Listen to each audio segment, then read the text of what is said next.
Topic है centre of mass of hemisphere. तो देखो जरा,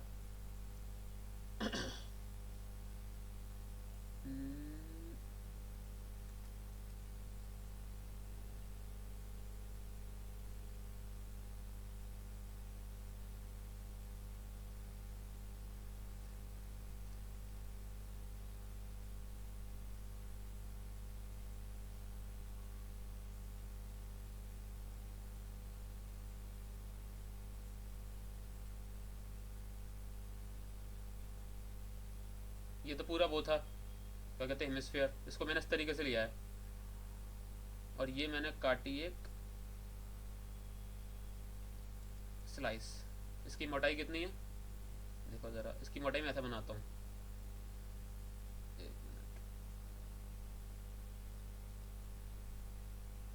मुझे इतनी संभाल के ऐसा बनाना पड़ रहा है क्योंकि काम आएगी डायग्राम पूरा हमारा डेरिवेशन में। तो आप भी इसी तरीके से बनाएं जिस तरह से मैं बना रहा हूँ। और सुनो, ये वाला जो एरिया है ना, ये इसका ज़्यादा मोटा मत कर देना, जैसे कि ये इस तरीके से हो। इसको मतलब कोन इस तरीके से मत बनाना हेमिस्फीयर, ये इतना मोटा कर दिया फिर ऐसा घुमा दिया। पतले से पतला करने की कोशिश करना, क्योंकि लेवलिंग आएंगी अभी। ठीक है, एक्सेस भी बनानी है, दिक्कत होगी वरना। चलिए ठीक है, तो ये मैंने पतली सी वो काट ली। ठीक है, ऐसी पतली पतली डिस्क में कटा हुआ है ये हेमिस्फीयर। ठीक है, एक्सेस बनाते हैं। एक एक्सेस इस तरीके से,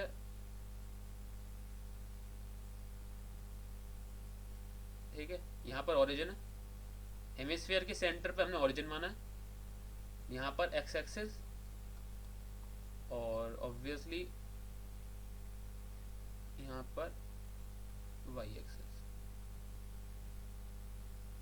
अब सुनो जरा मेरी बात, ये तो बन गई एक्स और वाई एक्सेस। जेड एक्सेस कहाँ बनेगी मैं बनाऊंगा नहीं, लेकिन बता रहा हूँ बनने कहाँ वाली है अगर मैं बनाना चाहूँ तो। ये इमेजिन कर पा रहे हो ये जेड एक्सेस कहाँ जा रही है? यानी कि इसका मतलब ये हुआ कि जेड और वाई एक्सेस तो क्या कहते हैं उस पर है, बेस पर। जैसे अगर मान लो ये वो है हेमिस्फीयर, तो जेड और वाई तो यहाँ पर है लेटी हुई, और एक्स ऊपर जा रही है इस तरीके से। जल्दी बताओ इमेजिन कर पा रहे हो कि नहीं? जेड को बनाएंगे नहीं लेकिन। भैया ऊपर जा रही है वो ठीक है, पर ये लाइन थोड़ी थोड़ी क्या? और डायगोनल होनी चाहिए थी ना, मतलब। ये 3D फिगर है सृष्टि। हाँ, 3D तो है, तो 3D में भी अगर मैं इसे देखूं तो क्या? थोड़ा सा वो एंगल कम करो ना इसका, तो शायद ज्यादा परफेक्ट हो। नहीं नहीं, अच्छा तुम ये कह रही है तो एक्यूट एंगल बनना है। नहीं, नहीं नहीं नहीं, अगर हम इसे स्ट्रेट देखना चाहते हैं तो उसके लिए भी तो थोड़ा एंगल का कम करना पड़ेगा ना शायद। स्ट्रेट कहाँ, पहले तो तुम बताओ लेफ्ट वाले डायग्राम की बात कर रही हो राइट वाले डायग्राम की? लेफ्ट। ठीक है, नहीं नहीं नहीं, डायग्राम तो यही है, उसमें जेड एक्सिस की बात करते हैं। देखो जेड एक्सेस बनाने का एक और तरीका, हम यहाँ पर एक टेढ़ा वो बनाते हैं पैरेललोग्राम, जिससे कि ये लगे कि ये 3D फिगर है। ठीक। ठीक है, तो ये अंदर की तरफ जा रही है बिल्कुल, पेपर के अंदर। हमारे उसके लिए फ़ायदे के लिए, क्योंकि हमारा जेड एक्स का ऐसा कुछ खास काम नहीं पड़ेगा अभी, हमें पता है। हम्म। अरे यार ये क्यों मिटल गया, उससे पहले मैं इसको मिटा दूँ।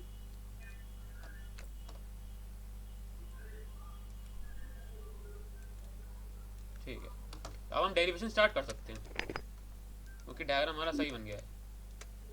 वैसे डायग्राम मैं सही बताऊँ तो डेरिवेशन में कुछ है नहीं, एक बार डायग्राम सही बन जाए तो। देखो ज़रा, मान लेते हैं कि ये जो डिस्क है पतली सी, बहुत पतली सी, ये ओरिजिन से, यहाँ के कोऑर्डिनेटर 0,0,0। ठीक है, ये ओरिजिन से x यूनिट दूर है। तुम्हें पता लग रहा होगा कि हम इसके सेंटर की बात कर रहे हैं, इस डिस्क के सेंटर की बात।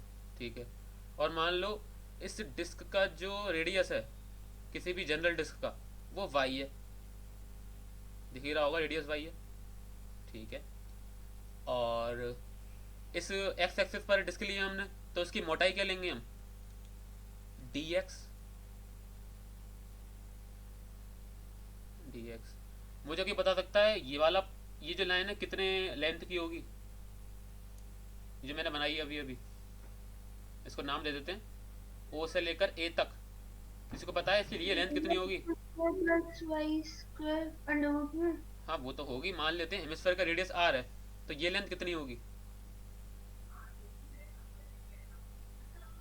हेमिस्फेयर का जो रेडियस है, मैं यहाँ लिख देता हूँ, मान लेते हैं रेडियस जो है वो आर आर है, होगी। आर ही होगी, बस इतना ही था। ठीक है, और मास है एम।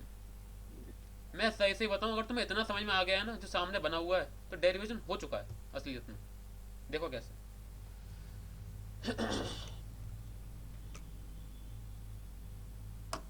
अगर मुझे इस पूरे हेमिस्फेयर का सेंटर मास निकालना है तो मैं कैसे निकालता था? X u m is equal to 1/m integral x d m. अच्छी बात। X c o x sorry sorry y c o m, y c o m is equal to 1/m integral, जो कुछ भी ना समझ में आए तुरंत मुझे बोल दो, z c o m is equal to 1/m integral z d m. अब मेरी बात सुनो, यहाँ पर x क्या है? यहाँ पर x क्या है? जो इन्फाइनाइटली पतली, जो हमने सॉरी इनफाइनाइट जो हमने एलिमेंट लिया है डीएम, उसका x कोऑर्डिनेट। अब सुनो, जो डिस्क है वो एक्सटेंडेड है, तो हम क्या लेंगे? इसका सेंटर ऑफ मास के कोऑर्डिनेट लेंगे। यहाँ पर जो इन्फाइनाइटली पतली डिस्क है, यहाँ पर उसमें क्या आएंगे? उस डिस्क के सेंटर ऑफ मास के कोऑर्डिनेट। अब बताओ उस पतली से डिस्क का सेंटर मास कहाँ होगा? इस पॉइंट पर। अब इस पॉइंट के मुझे ये बताओ y कोऑर्डिनेट क्या होगा? आराम से सोच के बताओ, टाइम की कमी नहीं है हमारे पास। ये जो डिस्क का सेंटर ऑफ मास यहाँ पर है, यहाँ लिख भी देता हूँ मैं, ये जो एरो बनना है यहाँ पर, इसके 0 होगा। हाँ y का 0 होगा और z का जेड का भी 0। z का भी 0 होगा। ये वाली बात समझ में आई किसी को? ये वाली बात समझ में आई कि ये वाला जो कोऑर्डिनेट है, अब यार बहुत बेसिक सी चीज़ है, अगर कोई coordinate purely Z x axis पर है तो उसके कोऑर्डिनेट कैसे होते हैं? a,0,0 नहीं होते? बताओ। ये भी तो, ये जो पॉइंट है वो भी तो प्योरली एक्स एक्सिस पर है, तो उसके कोऑर्डिनेट कैसे होंगे? x,0,0। तो y और z क्या आ गए? 0। तो इसको सॉल्व करें, यहाँ भी 0 आएगा और यहाँ भी 0 आएगा। और ये हमें पता थी, एक्चुअली में वाली बात पता थी कि जो इस हेमिस्फेयर का सेंटर ऑफ मास आने वाला है वो कहीं ना कहीं एक्स एक्सिस पे आएगा। ठीक है, तो हमने वाई और जेड कोऑर्डिनेट तो निकाल लिए, अब बचा एक्स कोऑर्डिनेट। निकालते हैं एक्स कोऑर्डिनेट। अब देखो जरा बात आती है किसके रेस्पेक्ट में इंटीग्रेट करें। हमारे पास बहुत सारे तरीके हैं कि हम आर के रेस्पेक्ट में, वाई के रेस्पेक्ट में, एक्स के रेस्पेक्ट में। फिलहाल मेरा तजुर्बा भैया फिर हम तो आज में ही करेंगे ना, अगर हमने डिस्क को इनफाइनाइटली वहीं तक तोड़ा है तो। क्या क्या क्या क्या हमने डिस्क बनाई है इनफाइनाइटली, तो वो तो जो जो मैक्सिमम डिस्क जाएगी है वो उस डिस्क में इनफाइनाइटली छोटी चीज क्या है बताओ? क्या उस डिस्क का रेडियस इनफाइनाइटली छोटा है? नहीं, वो तो वाई है। क्या उसके डिस्क की जो मोटाई है, थिकनेस, हाँ वो है? तो कहने का मतलब ये है, कहने का मतलब ये है कि हमें सारी चीजें किसके रेस्पेक्ट में इंटीग्रेट करनी है? एक्स के रेस्पेक्ट में। यानी कि अब एक्स तो इसके कोऑर्डिनेट में है ही, खुद के रेस्पेक्ट में, डीएम को हमें एक्स के रेस्पेक्ट में लाना है। तो तुम्हारा पूरे क्वेश्चन का टास्क क्या रह गया? भैया ये नहीं समझ आया। क्या बताओ? तो हमें वही तो लेना है जिससे मतलब ये पूरा कवर हो जाए, तो वो तो आर से ही तो होगा, मैक्सिमम जो जाएगी वहां तक। नहीं नहीं नहीं, अगर ये जो डिस्क है, जो डिस्क है, अगर मैं इसको इंटीग्रेट करूं एक्स में 0 से लेके आर तक, कैपिटल आर तक, देखो जरा, ये जो अगर एक्स की वैल्यू जो है वो इस पॉइंट से आर तक चली जाए, इसका मतलब क्या हुआ? सबसे बड़ी डिस्क प्लस उससे छोटी उसका सेंटर ऑफ मास, उससे छोटी उससे छोटी उससे छोटी उससे छोटी, 0 से लेके आर तक। ठीक। और ये 0 से लेके आर क्या है? ये एक्स है, एक्स ही तो है 0 से आर। तो हमें इंटीग्रेट किसके रेस्पेक्ट में करना है? एक्स के रेस्पेक्ट में। तो डीएम को इसका मतलब हमें एक्स के रेस्पेक्ट में लाना है। ठीक है। ना समझ में आया जल्दी बताओ। जयेंद्र, शुभ, शुभ को पता नहीं आएगा, नहीं उसने क्लासेस नहीं करी। कल शुभ आया था बिल्कुल जब मैं क्लास खत्म कर रहा था, तब पता नहीं क्या सोच के। भैया मैं इसलिए आया था होमवर्क पूछने के लिए, कुछ होमवर्क तो नहीं दिया आपने? तुम सॉल्व कर ही नहीं सकते शुभ। मुझे बताओ, जो होमवर्क है वो कल का है, मतलब इंटीग्रेट करना मैंने बताया है, तो तुम कैसे कर दोगे वो? बहुत तो बेसिक सी परसों बात वाली है। तो क्लास की थी ना मैंने। नहीं, यही तो बात है। मैं और तुमसे क्या कह रहा हूँ मैं, इतने जब मैकेनिक्स शुरू हुई थी मैंने तुम्हें तभी बता दिया था, ये जो चैप्टर है हल्के में मत लो उसको, एक एक दिन की छुट्टी तुम्हें भारी पड़ जाएगी। मैं ज़्यादा से ज़्यादा बस मेरी इतना तो कर रहा हूँ, मैं बुरी थी। वीडियोस में लाइव करता जा रहा हूँ, लाइव मतलब अपलोड करता जा रहा हूँ। सीरियस हो तो देखते चले जाओ सारे। किस पे? यूट्यूब पे करता हूँ भाई। तुम मांगते ही नहीं हो, मेन चीज़ ये है, तुम्हें कोई किसी को मतलब ही नहीं है। कल मैंने आपको इसलिए तो फोन किया था, मैं सारी चीजें फोन इसलिए फोन किया था, सारी चीजें पूछ लूं मैं आपसे कि काम क्या है, क्लास की वजह से क्या था, वो मुझे सारी वीडियो चाहिए थे मुझे। मैंने इसलिए तो आपको फोन किया था, इसलिए आपने। मैंने सिर्फ पढ़ा था तुम्हारे, मैं बताता हूँ तुम्हारे व्हाट्सएप का मैसेज कि तुम पूछना चाह रहे हो कि क्यों क्यों क्या कहते हैं बंद हो गई क्लास। देखो अभी रिकॉर्डिंग चल रही है, मैं इस सब में बाद में बात करेंगे, रिकॉर्डिंग ऑफ करके। ठीक है। ठीक। देखो ज़रा, अब हमें निकालना है इस पतली सी डिस्क का, ये जो पतली सी डिस्क है इसका मास, ये निकालना है। मैं तो देखो कैसे निकालूंगा मैं इसको, ज़रा मैग्नीफाई करके बनाते हैं इस डिस्क को।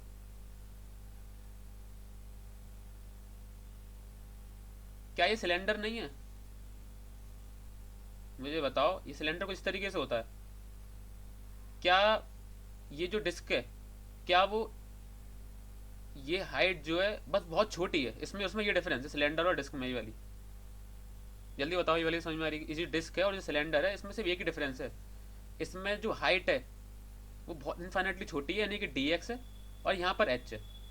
तो कहने का मतलब ये है, इस डिस्क का जो वॉल्यूम होगा वो क्या होगा, वो क्या होगा, पाई आर स्क्वायर, पाई रेडियस का स्क्वायर इंटू हाइट। देखो कितना मोटा है, ये डी एक्स मोटा है, डी एक्स। ठीक है। मुझे बताओ, इस ये जो डिस्क है उसका रेडियस कितना है? क्या ये रेडियस है वाई? बिल्कुल, तुम्हें दिख ही रहा होगा कि वाई उसका रेडियस है। कैपिटल आर भी है। क्या? अरे कैपिटल हेमिस्फेयर का रेडियस है। कुछ नहीं कुछ नहीं कुछ नहीं। हाँ, तो इस डिस्क का रेडियस की बात, डिस्क की मोटाई, डिस्क का मास की बात चल रही है ना। ठीक है, पाई वाई एस वाई स्क्वायर। ठीक है, तो ये क्या आ गया, उस इन्फाइनाइटली पतली डिस्क का वॉल्यूम। ठीक है, लेकिन मुझे चाहिए मास। मास का फॉर्मूला क्या होता है डेंसिटी के फॉर्म में? Density is equal to mass upon volume. और ये क्या है असलियत में? ये है volumetric mass density. For example जब हम एरिया का बात कर रहे थे तो क्या था, एरियल मास डेंसिटी। जब हम उसको डिफरेंट किससे करते थे, सिग्मा से,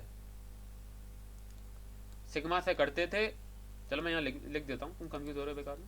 देखो जरा, जब हम लीनियर की बात कर रहे थे, लीनियर मास डेंसिटी, तो वो क्या थी, लैम्डा। और वो उसका फॉर्मूला क्या था, total mass upon total length. कोई दिक्कत नहीं। जब हम एरिया की बात कर रहे थे तो फॉर्मूला क्या था, total mass upon total area. कोई दिक्कत नहीं। अभी हम किसकी बात कर रहे हैं, वॉल्यूमेट्रिक मास डेंसिटी की, तो total mass upon total volume. तो ये आ गया फॉर्मूला। तो मैं भले ही ये नहीं पता था कभी इससे पहले 11th में, लेकिन ये वाला फॉर्मूला तुमने हमेशा पढ़ रखा है। क्यों? क्योंकि अब इससे पहले आपने सारी 3D चीज़ से डील किया है, क्योंकि लाइफ में सारी चीज़ 3D होती है, इस वजह से आपने ये वाला फॉर्मूला पता है, density is equal to mass upon volume. ठीक है, तो अपना आंसर भी निकाल लें हम। तो मास क्या आया, डेंसिटी इंटू वॉल्यूम। ये सब हटाते हैं,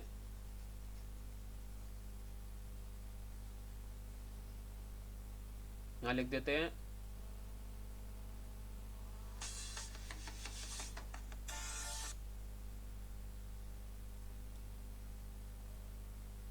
यहाँ पर क्या आएगा, मेरी आवाज चली गई थी क्या? वॉल्यूम ऑफ डिस्क, मास क्या आएगा, as mass is equal to, अरे किसी को मेरी आवाज आ रही है? आ रही है भैया। तो ठीक है, ठीक है। तो ये वाली बात समझ में आ जाएगी, density pi by square upon pi by square into D x. अब तुमसे बोलोगे भाई डेंसिटी की वैल्यू तो पुट करो, total mass upon total volume, तो अभी वो पुट नहीं करेंगे। और वॉल्यूम तुम लगाओगे स्फीयर की वॉल्यूम का आधा, वो सब अभी नहीं लगा रहे हम, वो लगा देंगे। फिलहाल तुम ये देखो, ठीक है। वो अभी एक्चुअली इस वजह से नहीं लगा रहे, उसमें बहुत सारे सिंबल होंगे, कैपिटल एम होगा, 4/3 होगा, पाई होगा, यहाँ पर भी पाई चल रहा है, फिर आर क्यूब होगा, वो सब अभी नहीं लगाते, बाद में लगाएंगे आराम से, अभी तो बहुत कंजस्टेड हो जाएगा। अब सुनो, इसमें एक दिक्कत है, सारी चीज़ें एक्स के रिस्पेक्ट में लानी थी, ये तो वाई के रिस्पेक्ट में अभी।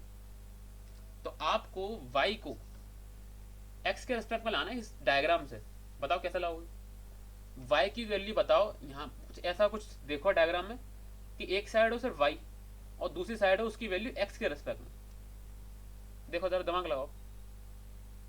भैया यहाँ पे पाइथन से नहीं आएगी कि y की वैल्यू x की रिस्पेक्ट में? मुझे आंसर बता दो तुम। आंसर होगा अंडर रूट में x square plus r square.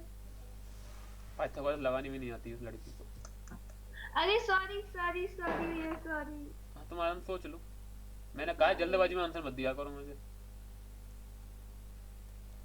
Jayendra शोभ पाइथागोरस लगाओ, इसमें लगेगी तो पाइथागोरस ही 90 बनना है। हाँ ये आ गई r square minus x square हाँ। अंडर रूट में।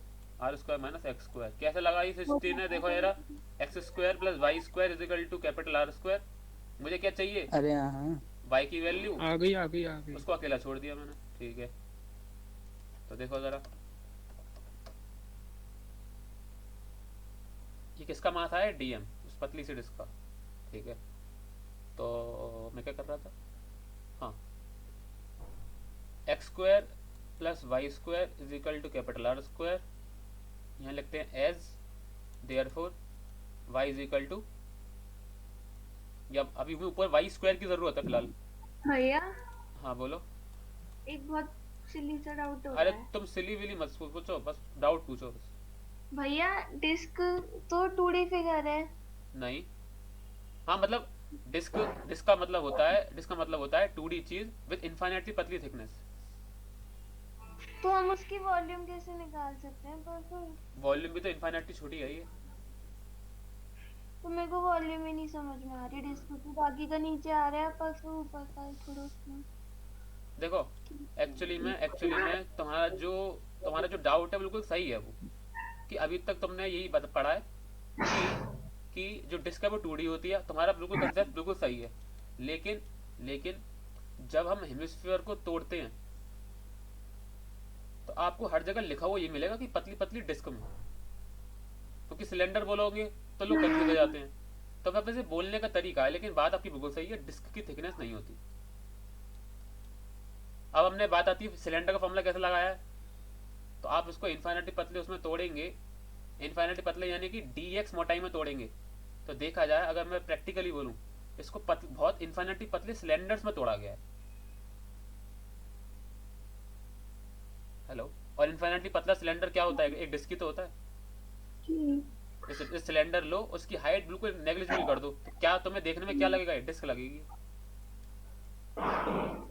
ठीक है। चलो, अब बस हमें क्या करना है? वैल्यू पुट करनी है, इंटीग्रेट करना है, बस और कुछ नहीं करना। तो देखो जरा, तो डीएम की नई वैल्यू क्या आई? रो, इसको रो बोलते हैं भाई, RHO रो, उसको सिग्मा, उसको lambda. Rho pi y square की वैल्यू क्या है? R square minus x square dx। तो इसी तरह हमारे पास x तो था ही x के रिस्पेक्ट में। और भैया हाँ बोलो। 10th में जो हमने रेजिस्टेंस की रेसिस्टिविटी पढ़ी थी उसका भी तो वही था। हाँ उसका भी वही था, और अभी आप केमिस्ट्री में पढ़ेंगी, उसमें भी बहुत सारी चीज़ों में रो आएगा। ये एक्चुअली सिंबल्स कम हैं हमारे पास, इस वजह से चीज़ें रिपीट हो जाती हैं कभी कभी। तो आपको ये ध्यान रखना पड़ेगा कि आप रो कहाँ की बात चल रही है, केमिस्ट्री की बात, फिजिक्स की बात। ठीक है ठीक है। ठीक है, तो एक्स क्या आ गया? बोलिए बोलिए। मुझे सुनाई नहीं दे रहा, क्या कहते हैं जयेंद्र?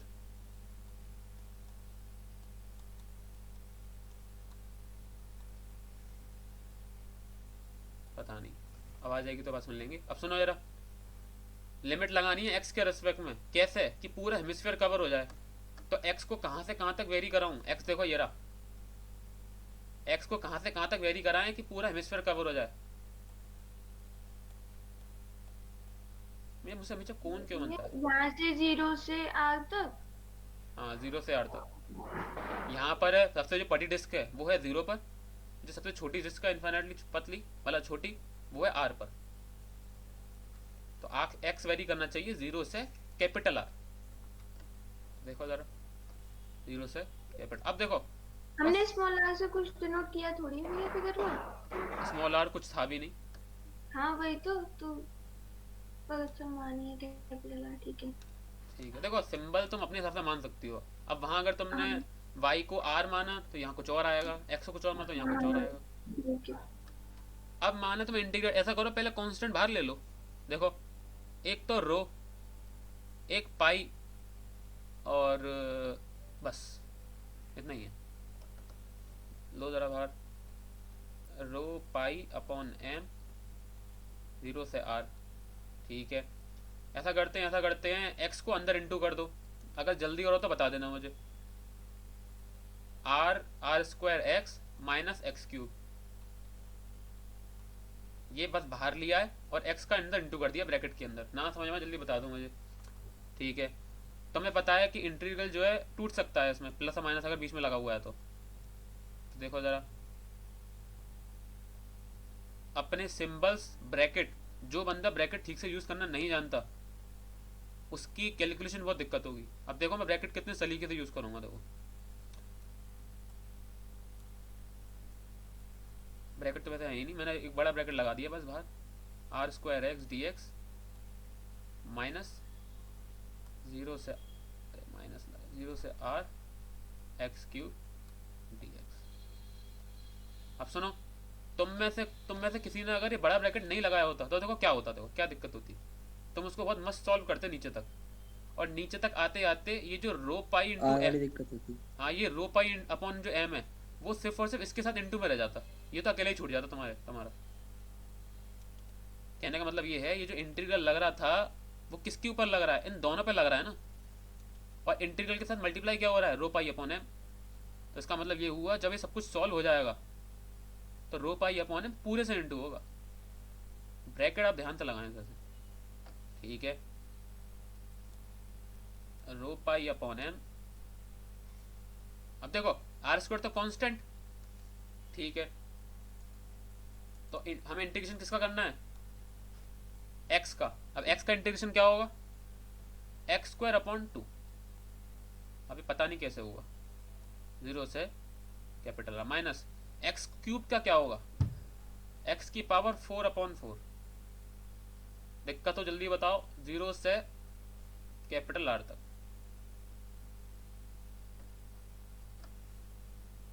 ठीक है, अब तुम्हें क्या करनी है, वैल्यू पुट करनी है बस। पुट करते हैं ज़रा, आर स्क्वायर और आर स्क्वायर अपॉन 2 माइनस 0 आएगा, माइनस 0 आएगा तो वो मैं लिख ही नहीं रहा। ठीक है, तुम बड़े हो गए थोड़ा बहुत, 1-2 महीने बड़े हो तुम पहले से। ठीक है, और यहाँ पर क्या आएगा, आर क्यूब अपॉन 4 माइनस 0 की पावर 4 अपॉन 4, तो वो मैं लिख ही नहीं रहा। ठीक है, रो पाई अपॉन एम, तो ये क्या बचेगा यहाँ पर, आर की पावर 4 अपॉन 2 माइनस आर की पावर 4 अपॉन 4। मुझे उम्मीद है कि आप इस साथ के साथ लिखते जा रहे हैं, मैं टाइम नहीं देने वाला इसको लिखने का। नहीं भैया। हाँ, लिखते जाना, मैं फोन पे आ जाऊंगा। अब देखो ज़रा, अब इसको माइनस करना है, एलसीएम लेना तो मैं आता ही है, मैं यहाँ पर डायरेक्ट कर दे रहा हूँ ये।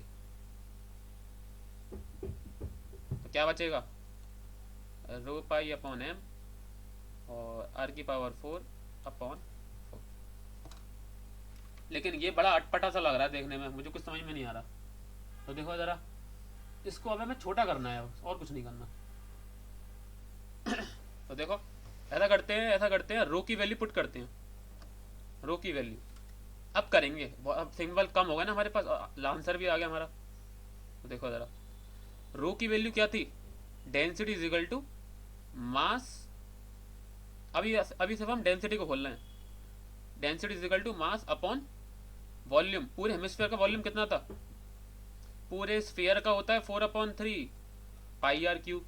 हाँ 2/3 भाई। तो हेमिस्फीयर का क्या होगा, 2/3, यानी कि नीचे बस हाफ कर दिया इसका। तो ये 2 से 2 कट गया तो बचेगा 2/3 पाई आर क्यूब।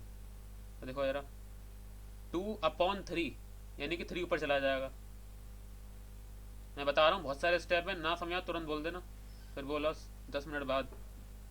ठीक है, तो ये खोल दिया हमने रो, मैंने सर्कल भी कर दिया इसी वजह से। ठीक है, कुछ बच्चे क्या लिखते हैं, अरे हमने तो पाई लिख दिया ना, तो मतलब ये भी लिख दिया शायद ना, अभी वहाँ अंडरलाइन सर्कल नहीं हुआ वो।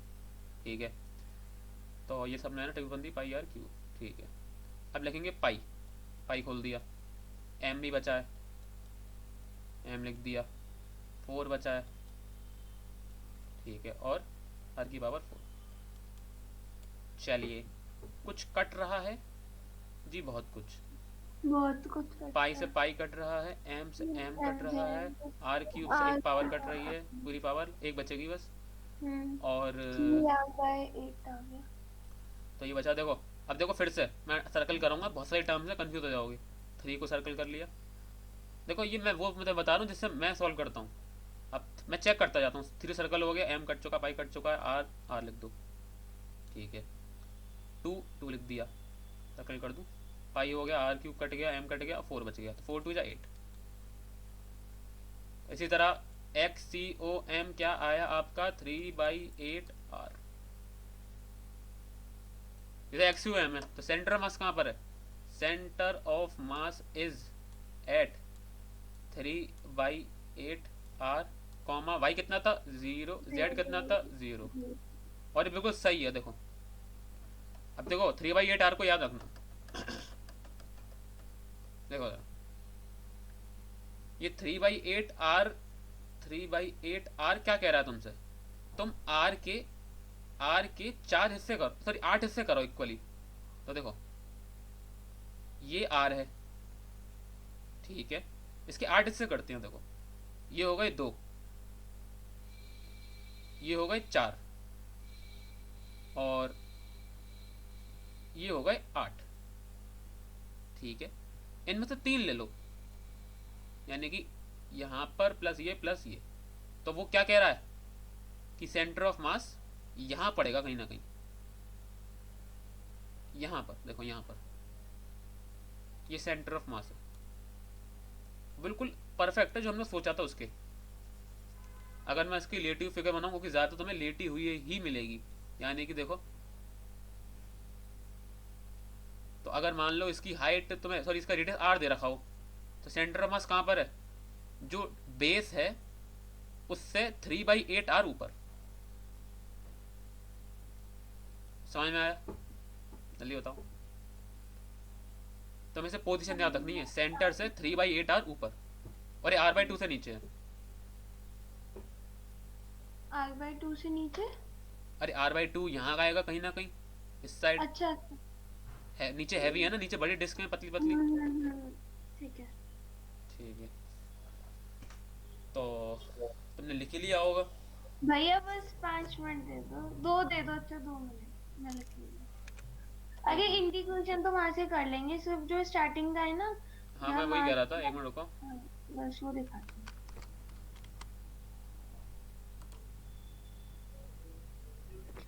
दो भैया, ये तो ज्यादा हो गया। नहीं नहीं, हम बिल्कुल टाइम के साथ करेंगे।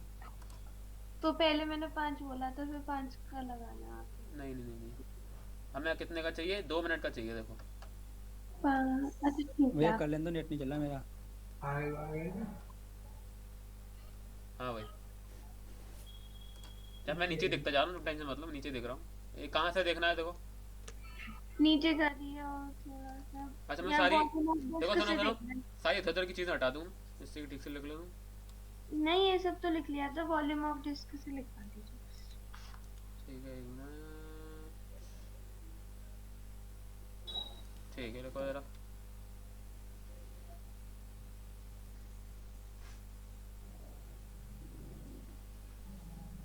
टाइम ऑन कर दिया क्या भैया? हाँ मैंने कर दिया।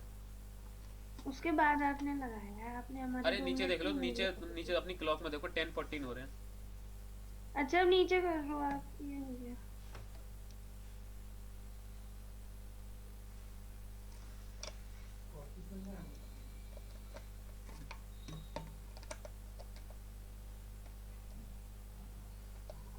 हमारे पास आधा घंटा बचा, आधे घंटे में आसानी से हो जाएगा फोन का, और मेरे लिए नीचे करो भैया। ऐसा लगता है।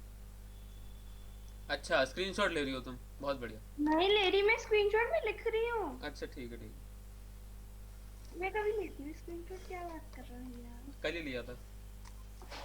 कब लिया? कल मैंने झूठ नीचे तो कर लोग लिया ऐसे है। बोलते हैं, ऐसे चुटकी बजा नहीं के। लिया लिया, कल कब लिया मैंने, आप तुम सुनो सुनो, बताइए। तुम लिखने पे ध्यान दो, ऐसा करो।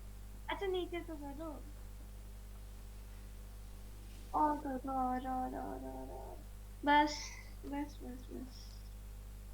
पक्का स्क्रीनशॉट है भैया बता। अब मुझे तो पक्का लग रहा है स्क्रीनशॉट है। मुझे तो ऐसा लग रहा नहीं है वीडियो नहीं। रिकॉर्डिंग चल रही है। अच्छा। खैर हम तो ये क्या ही कह सकते हैं, हम तो बोल ही लो। नहीं भैया मैं लिख रही हूँ। मैं क्या कर सकती हूँ, मैं तेज नहीं लिख सी इंसान में। बिल्कुल।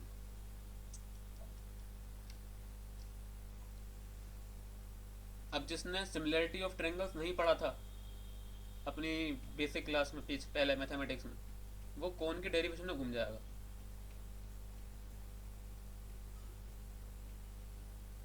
मैंने नहीं पढ़ा था।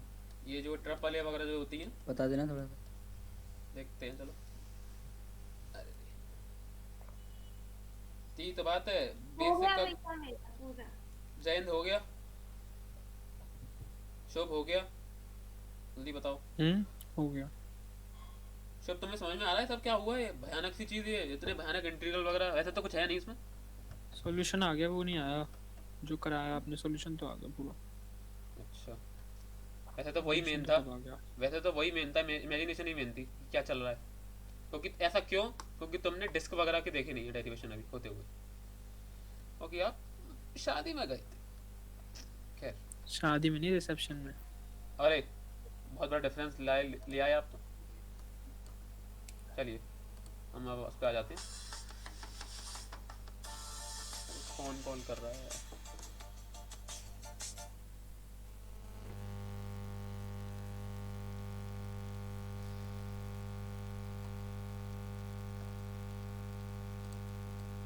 चलिए हेडिंग डालो, सेंटर ऑफ मास। मेरी आवाज आ रही है सबको? आ रही है भैया। मैं जैसे पूछता हूँ क्योंकि जब कॉल आती है तो मेरी कॉल कट जाता, सॉरी कनेक्शन कट जाता है।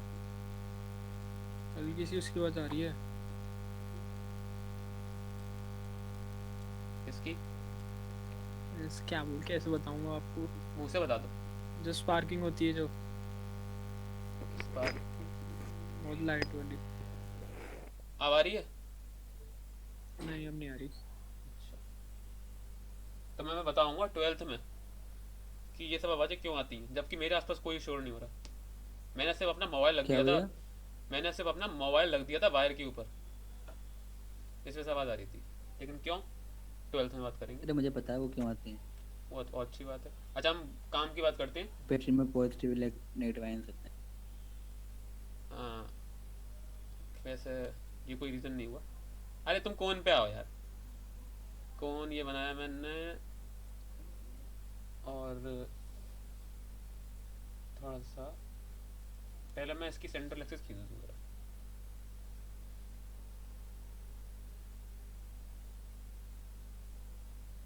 ठीक,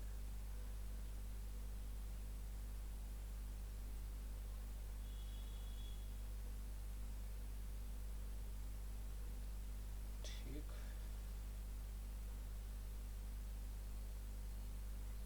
बहुत ज़्यादा सिलेंट हो गई है। नाइस।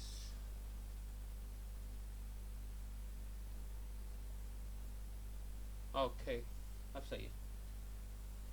तो मैं आपको बता दूं क्या क्या चीज़ें इसकी दे रखी हैं आपको।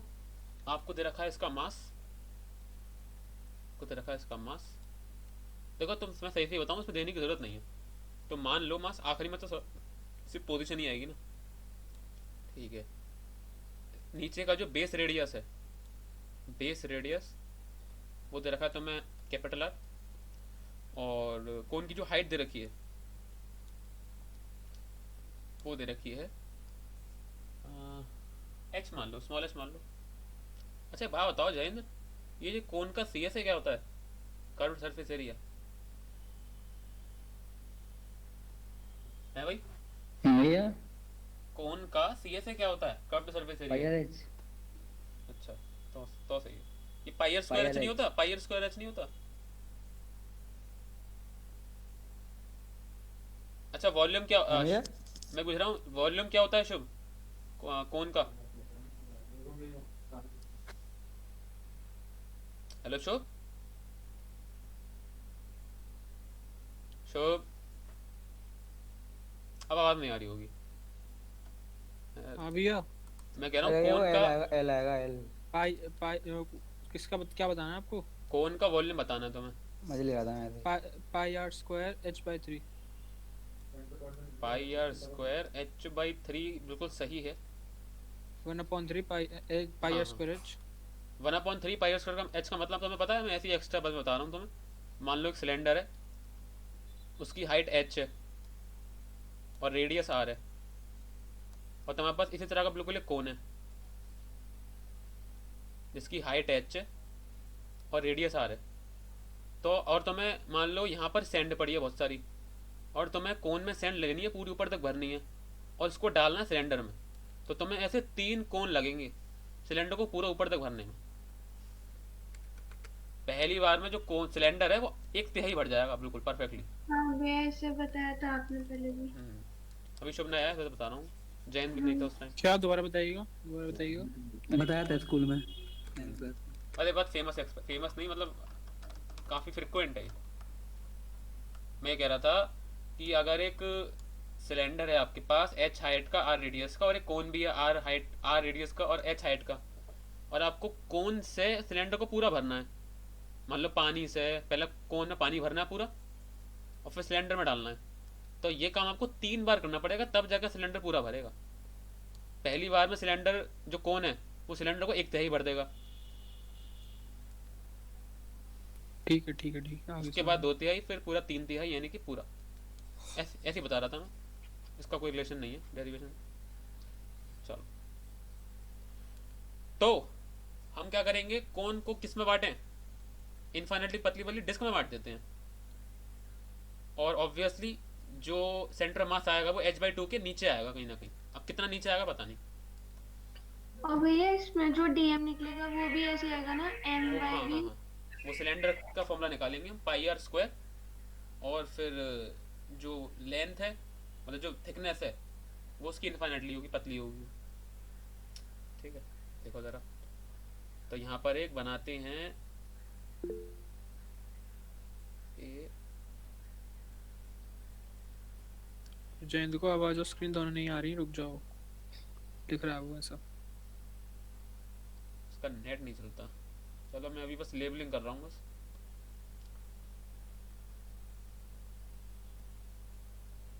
ये इन्फिनिटी पतला लग नहीं रहा है, लेकिन तो मैं आपको दिखाने के लिए मैंने कर दिया है, समझ में आ जाए इससे। ठीक है, एक्सिस की कंसिडरेशन कर लें जरा। क्या भैया दोबारा बताना। मैंने कुछ बताया नहीं है, बस ये एक पतली सी डिस्क बनाई है। ठीक है, और ये वाई है और ये हाइट एच है, स्मॉल एच है। ठीक है, मान लेते हैं ये जो कोई भी कोई जनरल जो वो है डिस्क, उसका जो रेडियस है वो दे रखा है एक्स, दे नहीं रखा, हमने मान लिया एक्स, सॉरी हाँ रेडियस एक्स है, और वाई एक्सिस पे क्या है, वाई है। तो इसका जो डिस्टेंस है ओरिजिन से वो है वाई। ठीक है, तो ये सारी चीज़ें हमारे पास हो गई हैं कंसीडर। अच्छा एक बात बताओ, ये यहाँ उसको मैंने ओरिजिन का है ऑब्वियसली, ये पूरी हाइट एच है, पूरी हाइट एच है, नीचे वाली वाई है, तो ऊपर वाली कितनी होगी बताओ?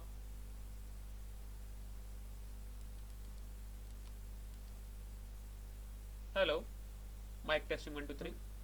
हाँ भैया, कितनी होगी बताओ? Y minus h. क्या h माइनस वाई? चैन तुम जल्दबाजी में कितने गलत आंसर देते हो। चलो, और ऑब्वियसली देखो जेड एक्सिस कैसे बनेगी, अगर मैं बनाना चाहूँ, बनाऊंगा नहीं, बेकार में क्लटर हो जाएगा। इस तरीके से बनेगी जेड एक्सिस, अभी बना नहीं रहे हैं। ठीक है, तो मैं ये बात पहले से ही पता है और पता होनी चाहिए। भैया क्या? आप तो भैया हाँ बोलो। जैसे आप बता देते हो कि जेड एक्सिस इधर बनेगी ऐसे, तो हाँ, ये चीज हम नहीं देख पाते, मतलब कि जेड एक्सिस कैसे बनेगी, तो कुछ तो आप है? नहीं नहीं, हाँ मैं जब मैं छोटा था तो मैं बस अपनी आंख बंद करता था और इमेजिन करता था। मैं इतना बता सकता हूँ कि एक सामने कोन रखा है, और हम्म, देखो जो एक्सेस होती है उनकी क्या खास बात होती है कि वो सारी एक्सेस एक दूसरे के परपेंडिकुलर होती हैं, ठीक है। तो तुम्हारे पास मान लो मैं जो इमेजिन करता था इस तरीके से करता था, ये एक मान लो टेबल है सामने रखी है मेरे, जैसे स्कूल की टेबल रखी हुई है, उस पर कौन रखा हुआ है, ठीक है। अब मैंने एक एक्सिस कही है, क्या कहते हैं, ऊपर की तरफ जिससे निकल रही है, ठीक है। एक एक्सिस निकल रही है कुछ इस तरीके से, तो तीसरा ऑप्शन क्या बचा, कोई ऐसा ऑप्शन जो इन दोनों के परपेंडिकुलर हो, वो बचा इस तरीके से, देखो। हाँ ऐसे। तो बस मैं इसी तरह इमेजिन करता हूँ। और तुम्हें ये पता होना चाहिए कि तुम डायग्राम को देख कहाँ से रहे हो। तो तुम देख रहे हो यहाँ, आंखें तुम्हारी यहाँ रखी हुई है जेड एक्सिस पर, तभी तुम्हें जेड एक्सिस नहीं दिख रही है ठीक से, क्योंकि वो तुम्हारी आंखों के अंदर जा रही है। देखो जितनी ज़्यादा प्रैक्टिस करोगे मेरा दिमाग, परपेंडिकुलर पे फैन लगा देता हूँ। हाँ ये भी सही है। खैर मैं क्या कह रहा था, तुम्हें ये पहले से ही पता होना चाहिए कि सेंटर ऑफ मास, अभी जो हमने डायग्राम लिया है, जो ओरिजिन की चॉइस है हमारी, उसके अकॉर्डिंग दो कोऑर्डिनेट जीरो आने वाले हैं सेंटर ऑफ मास के। बताओ कौन से? एक तो जेड है ही X और और Z। एक्स। एक्स और जेड, हाँ सही है, एक्स और जेड। क्या है कौन? और जो वाई आएगा वो r by two, sorry h by two से कम होगा, ठीक है। ये पहले से ही बता दिया मैंने, डेरिवेशन के बाद क्रॉस चेक कर लेंगे जिससे कि हमें पता लग जाए आंसर गलत तो नहीं आ रहा अपना। चलिए तो शुरू करते हैं। भैया h/2 से कम तो ऊपर जाएगा ना। एच बाई टू से ओरिजिन नीचे है भाई साहब, ओरिजिन यहाँ है, एच बाई टू का यहाँ होगा और एच ऊपर होगा कहीं। एच बाई टू से यहाँ पर, एच बाई टू से कम यानी कि यहाँ पर। नहीं h तो ये पूरी डिस्टेंस है, h/2 बीच वाला पॉइंट हो गया, h/2 से कम। तो मतलब नीचे होगा ना। अच्छा अच्छा ठीक है सॉरी। और इसकी जो थिकनेस है वो क्या है, वो हमने लिए डी वाई, वाई एक्सिस पर है, हाँ ठीक है। ठीक है। तो इसी तरह हम जैसे पहले प्रोसीड किया था वैसे ही करते हैं। देखो ज़रा, x u m is equal to 1/m x d m, और अपना y c u m is equal to 1/m integral y d m, और जेड सी यू एम ये है नहीं कोर्स में, करवा दे रहा हूँ मैं, वैसे जो एक्स्ट्रा में करवाते हैं वो करवा रहा हूँ, कैलकुलस मजबूत हो जाए थोड़ी सी, ठीक है। तो ये एक्स वाई जेड क्या है तुम्हें पता है, डीएम एलिमेंट के एक्स वाई जेड कोऑर्डिनेट। अभी जो हमने डीएम लिया है वो एक एक्सटेंडेड ऑब्जेक्ट है, यानी कि हमें उसके सेंटर ऑफ मास के कोऑर्डिनेट लेने हैं। तो इस डिस्क का सेंटर ऑफ मास कहाँ आएगा, कहीं ना कहीं यहाँ, कहीं ना कहीं क्या यहीं पर आएगा, ठीक है। तो यहाँ पर क्या कहते हैं, क्या चीज़ जीरो है, यहाँ पर एक्स और जेड जीरो है। काफ़ी टाइम हो गया वैसे, इमेजिन करने आ जाना चाहिए। 1/m इंटीग्रल 0 dm, और यहाँ पर आएगा 1/m 0 dm, ठीक। तो यहाँ क्या बचा, यहाँ बचा सिर्फ 0 बचा आ गया यहाँ पर, और यहाँ भी 0 आ गया, ठीक है। तब बचा हमारे पास वाई सी में, हमें बहुत अच्छे से दिख रहा है कि इसका वाई कुछ ना कुछ होगा, मतलब इसका है, ठीक है। तो बात आती है इंटीग्रेट किसके रेस्पेक्ट में करें। तो मेरा एक्सपीरियंस ये बोलता है, आप कुछ, वैसे तो इसमें एक ही ऑप्शन बचा है, जो y है वो कहाँ से कहाँ तक वेरी करेगा, 0 h तक। 0 से लेके h तक। बड़ी तो भैया पर यहाँ आ रही है। क्या क्या 0 से y तक करेगा ना। अरे पूरा कोण क्या कहते हैं कवर हो जाए, अगर आप, मैं इसको इन्फिनिटी पतली डिस्क में 0 तोड़ूं, से h तक। 0, हाँ 0 से h तक। तो कहने का मतलब ये है, कहने का मतलब मैं ये बताना चाह रहा था, आपका जो एलिमेंट है उसमें इन्फिनिटी पतला क्या है, डी वाई। तो हम इंटीग्रेट किसके रेस्पेक्ट में करेंगे, वाई के रेस्पेक्ट में। अब देखो जरा, अब यहाँ पर डी एम, जो डी एम है उसको मैं किसके रेस्पेक्ट में लाना है, इसका मतलब सिर्फ और सिर्फ वाई के रेस्पेक्ट में, और सिर्फ पुट करना है, इंटीग्रेट कर देना है, बस इतना करना है बस। ठीक। लेकिन इसी में आपको ये दुखी कर देगा आपको थोड़ा बहुत। देखिए कैसे, सबसे पहले तो तुम ये देखो, डिस्क का वॉल्यूम क्या होगा, डिस्क का वॉल्यूम क्या होगा, ये होगा देखो pi x square d y, correct. तो मास क्या होगा, डीएम यानी कि बहुत पतला, डेंसिटी इनटू वॉल्यूम, पहले भी पिछली बार भी कराया था, पिछले वाले क्वेश्चन में डेंसिटी मान लेते हैं, रो अभी पुट नहीं करेंगे, बहुत सारे सिंबल्स हैं हमारे पास। और वॉल्यूम क्या है, पाई पाई एक्स स्क्वायर डी वाई। हमें चाहिए था वाई के रेस्पेक्ट में, ये एक्स का है यहाँ पर, तो वो कैसे लाएं? बस आपको इतना सोचना है, बस इतना सोच लिया, फिर तो सिर्फ इंटीग्रेशन है फिर बस। नीचे लिख लेते हैं वाली चीज़, वॉल के रिस्पेक्ट में। यहाँ लिख लो जरा, volume of disc pi x, ये डिश नहीं डिस्क है, पाई एक्स स्क्वायर अपना डी वाई। तो मास क्या हुआ, यहाँ पे फॉर्मूले के साथ लिखते हैं, as m is equal to rho v, तो d m is equal to rho v क्या है, pi x square d y. हाँ भाई, अब इस एक्स को तुम वाई के रेस्पेक्ट में कैसे लाओगे? डायग्राम देखो, कुछ रिलेशन निकालो कि एक्स जो है वाई के रेस्पेक्ट में आ जाए। तुम में से कुछ लोग होशियार लोग कुछ इस तरीके से कोशिश करेंगे। देखो भैया कस्टम का आ सकता है क्या कुछ? वो मुझे नहीं पता, आप आंसर बता दें। देखो ये एक्स है, ये वाई है, अगर मुझे किसी तरह ये पता लग जाए तो मैं पाइथागोरस यूज करके बता दूंगा मैं, लेकिन मैं आपको बता दूं ये निकलेगा नहीं आपसे। सिमिलर ट्रायंगल से निकालेंगे हम लोग। अब मैंने बता दिया था तो मैं, तुम्हारा दिमाग चल रहा है, वरना तुम सोच नहीं सकते थे कि सिमिलर ट्रायंगल से निकलेगा। अब लगाओ उसमें सिमिलर ट्रायंगल, कैसे लगाओगे? पहले तो ट्रायंगल देखो कौन से दो ट्रायंगल सिमिलर हैं, फिर निकालो। मैंने बस तुम्हें इतना बता दिया है, तुम्हें एक्स की वैल्यू निकालनी है वाई के रेस्पेक्ट में। ये तरीका मैंने बताया तुम्हें, x in the function of y. खैर इतना डीप में ना जाए, एक्स निकालना है वाई के रेस्पेक्ट, निकालो। थोड़ा टाइम दे रहा हूँ। ये भैया ये वाली जो लाइन है ये h माइनस वाई तो नहीं है? क्या क्या समझानी में? जो ये वाली एक्स्ट्रा लाइन है जिसमें पाइथागोरस लगेगी वो h माइनस वाई तो नहीं है? देखो वैसे तो है नहीं, लेकिन मैं बताना नहीं चाह रहा, लेकिन तुम देख लो अपने पास, मैंने सारी लेबलिंग है तुम्हारे पास, सारी की सारी सामने।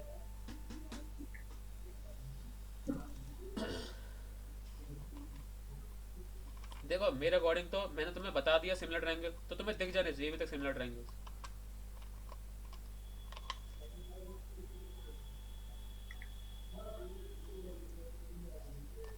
एक चीज और, ट्रिपल ए से सिमिलर है, ट्रिपल ए। अब ट्रिपल ए क्या होता है भैया, हमें तो जीना पता।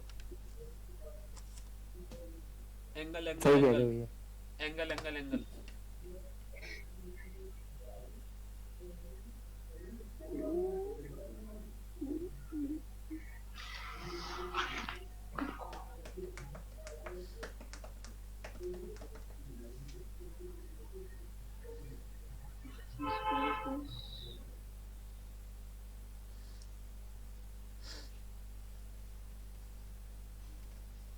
अच्छा, सबको मैग्नीफाइंग ग्लास का मतलब पता है? मैग्नीफाई करना क्या होता है? मैग्नीफाई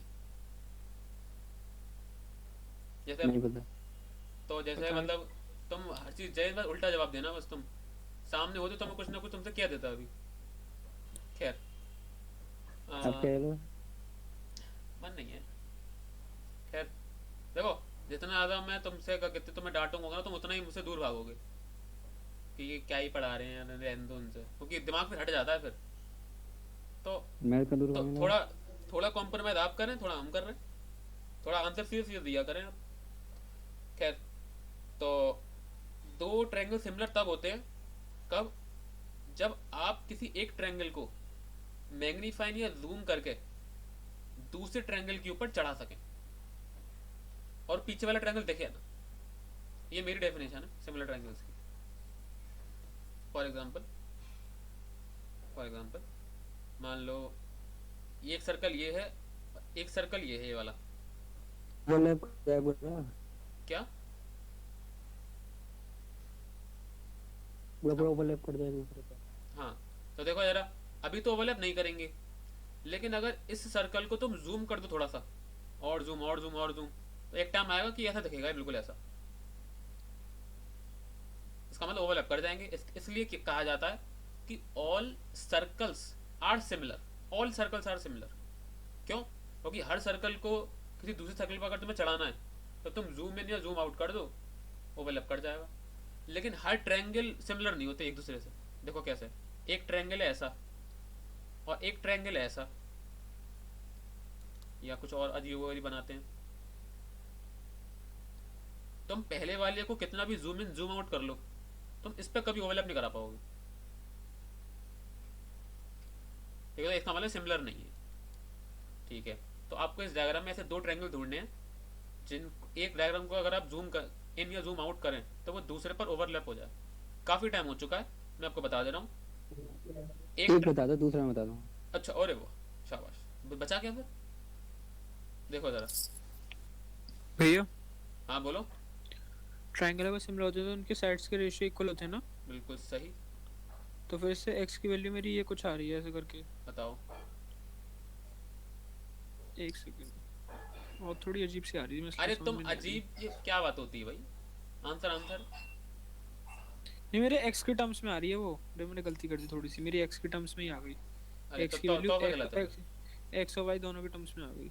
नहीं नहीं नहीं, एक्स की वैल्यू एक साइड एक्स है और दूसरी जगह कुछ वाई में मल्टीप्लिकेशन डिवीजन हो कांस्टेंट के साथ। अच्छा ऐसे। तो देखो जरा, तो मैं ऐसे ट्रायंगल दिख रहे हैं ऊपर ऊपर की तरफ। यहाँ मैं डायग्राम को बेकार नहीं करूँगा, ये पूरी हाइट h है, ऊपर वाली h माइनस वाई, नीचे वाली y। ट्रायंगल दिख रहे हैं दोनों, ये कैपिटल आर है और ये स्मॉल एक्स है। तो दो ट्रायंगल कौन कौन से हैं? एक तो ये वाला और एक ये वाला ऊपर वाला ट्रायंगल। तुम पहले वाले को जूम करो थोड़ा सा, ये दूसरे पे ओवरलैप हो जाएगा। अब देखो रेशियो इक्वल आने का मतलब क्या है, जो जैन सॉरी शुभ ने बोला। देखो पहले वाली ट्रायंगल की मैं यहाँ लिख देता हूँ, चलो तुम्हें दिक्कत हो।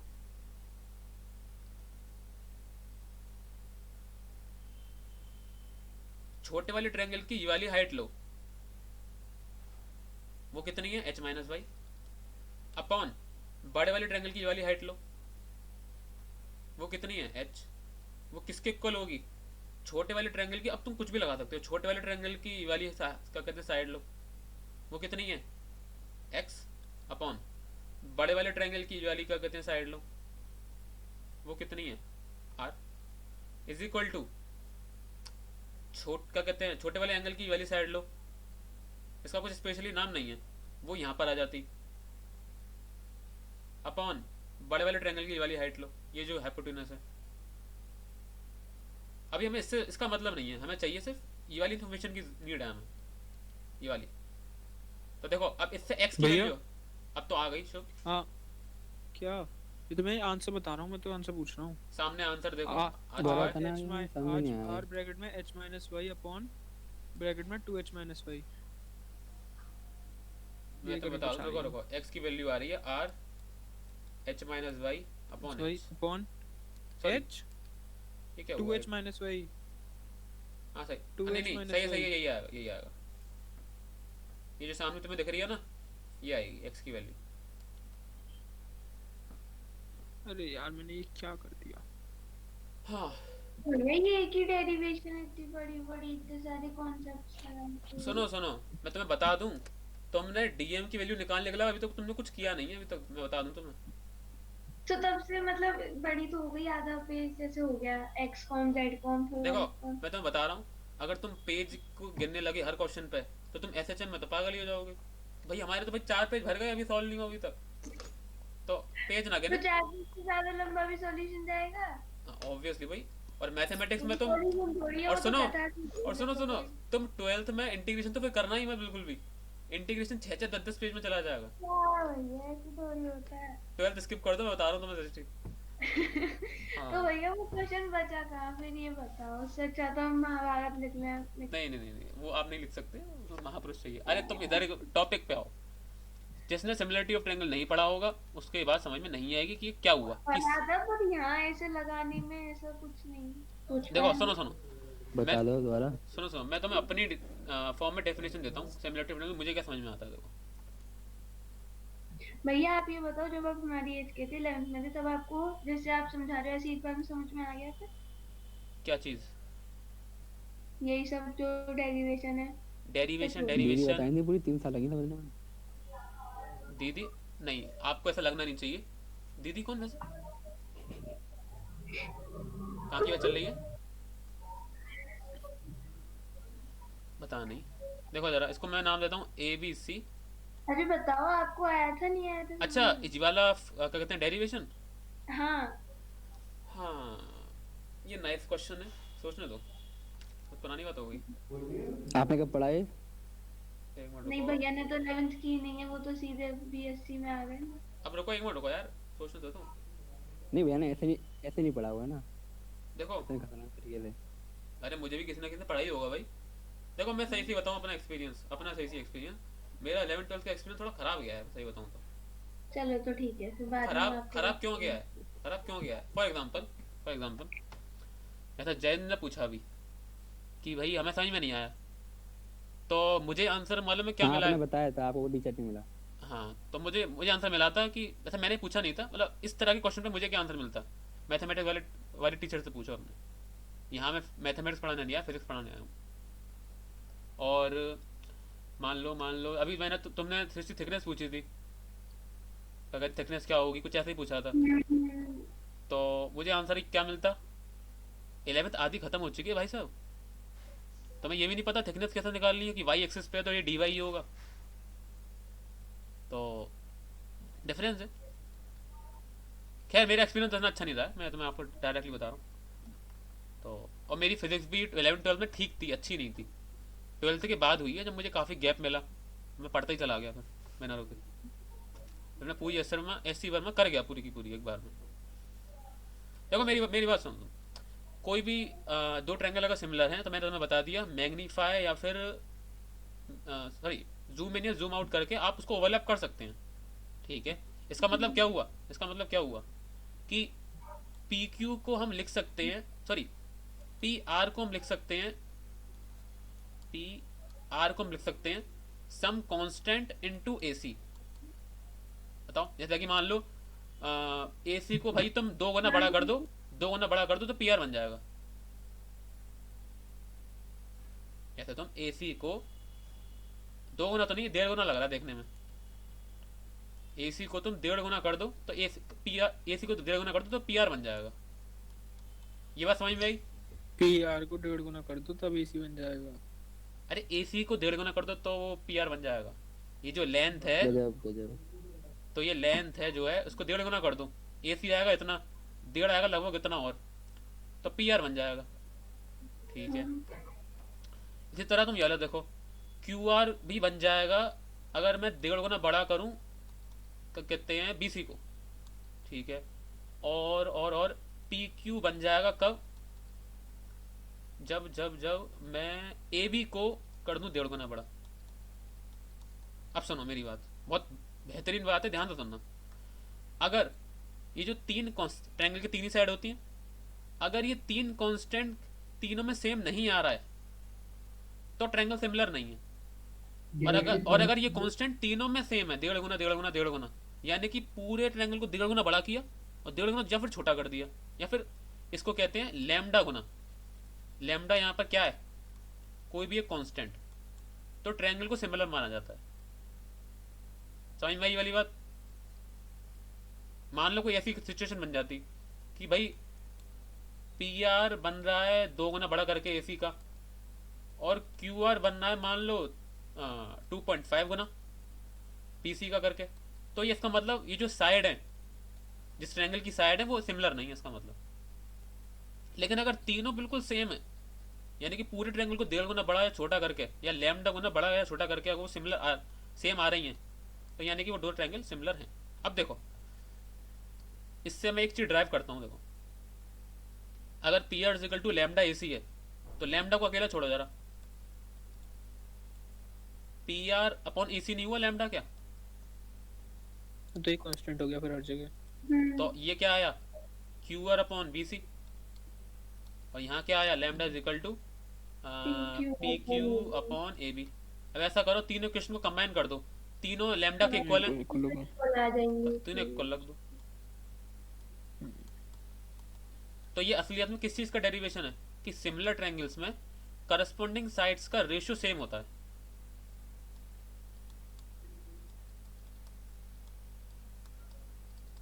और देखो बिल्कुल सीधी सीधी है, पी आर की अगर ये वाली साइड ली है तो इस लेफ्ट वाले ट्रायंगल की भी ये वाली ही साइड ली है, करस्पॉन्डिंग साइड, नॉट कोई भी साइड उठा के किसी का भी इंटू कर दिया। अब हम आते हैं अपने टॉपिक पर। देखो ये दोनों ट्रायंगल सिमिलर हैं। अब मैं इसकी प्रॉपर्टी नहीं बताऊंगा, देखो क्यों।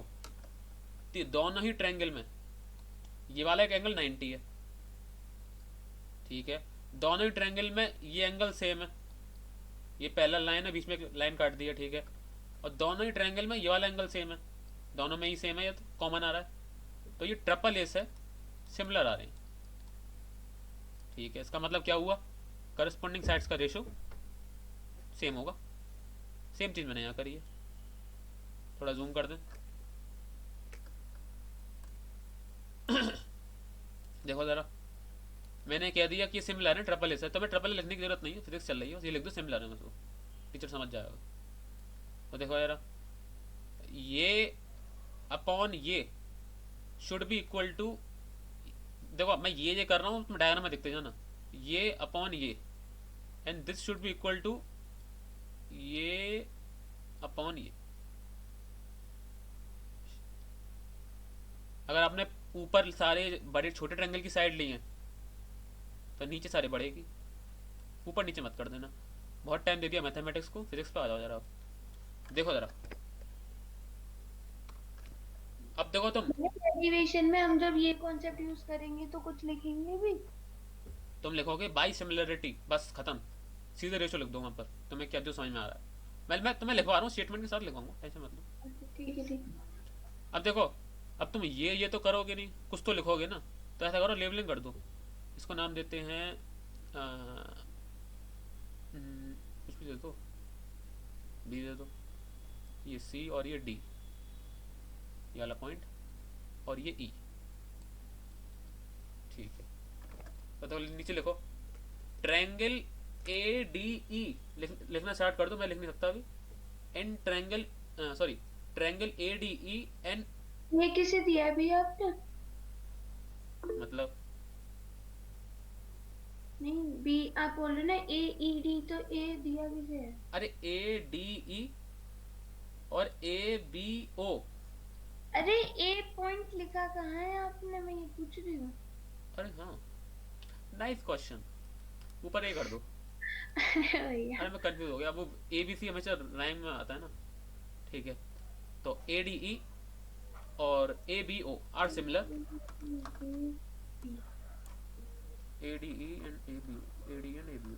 अभी मैं डाल सकता हूँ मैं सिमिलरिटी वाला, मुझे लगता नहीं है दिमाग से निकलनी चाहिए सिमिलरिटी, एटलीस्ट इतना तो याद रहेगा जो फिजिक्स में काम आने वाला है।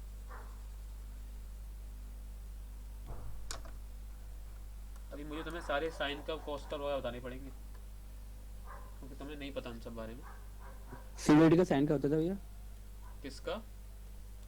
तीन का कहते हैं लहरें, यहाँ तक वही याद आ रहा है, रटने वाली चीज़ में याद रखता नहीं हूँ वैसे ज़्यादातर। Triangle a d e and triangle a b o are similar. तो मैं ज़्यादा मैथमेटिक्स सूझ रही है तो यहाँ लिख दो बाई ट्रिपल ए, ठीक है।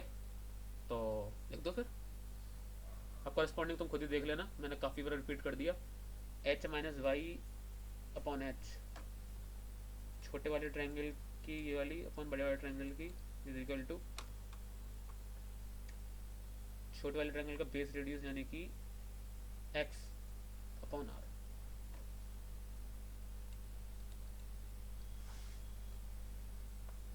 ठीक है, अब ज़रा मैं वैल्यू निकाल दूँ, तो एक्स आ गया तुम्हारा r h minus y upon h, ठीक है। तो इसी तरह डीएम की वैल्यू क्या आई, पुट कर दो,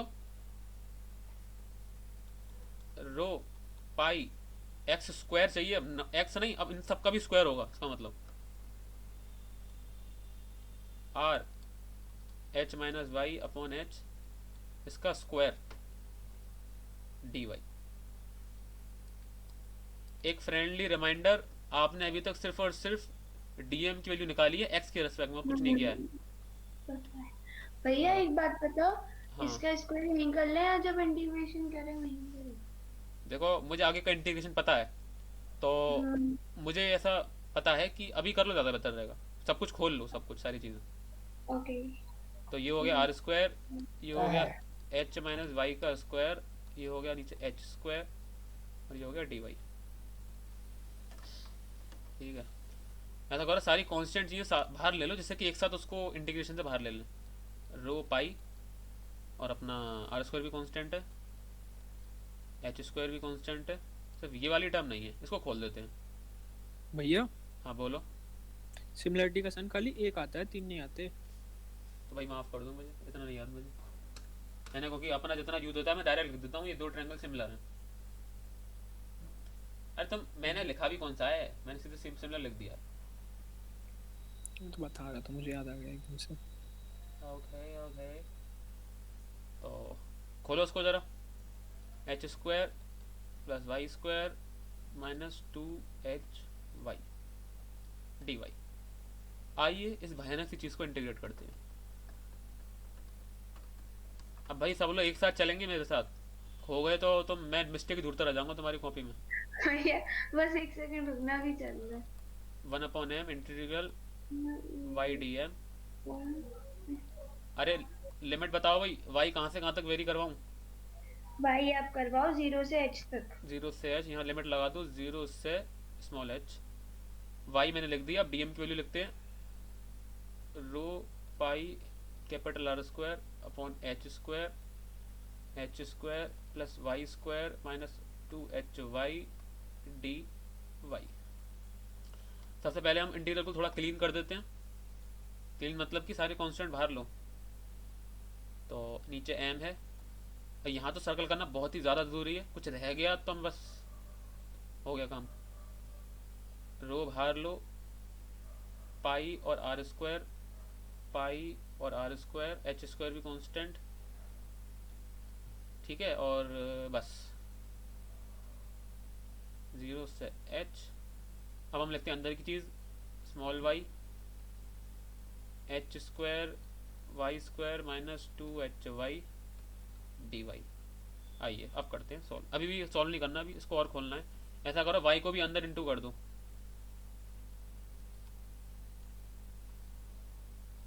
मैं सही बताऊं, इंटीग्रल इसमें मुश्किल है नहीं, इसमें सिर्फ और सिर्फ पावर रूल लग रहा है आपका। एसएचएम में आएंगे अच्छे वाले ये बहुत इंटीग्रेशन। आसान है, बहुत आसान है। हाँ, अभी सॉल्ट हो गया है ना, सारे कांस्टेंट बाहर, अब तुम्हें दिख रहा है हाँ, भैया, कि सिर्फ अपनी वाई है लाइन बस। भी मतलब थोड़ा लंबा चलेगा पर हाँ, ब्रैकेट लगाना ना भूलें। H square y plus y cube minus 2h y square d y. ठीक है, अब मैं थोड़ा स्पेस क्रिएट कर लेता हूँ।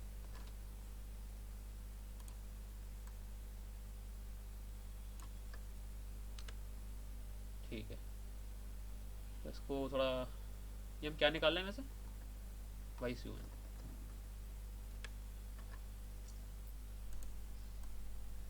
आप मुझसे अब आगे बढ़ सकते हैं कि मैं तो स्टेप्स के साथ लिखूंगा।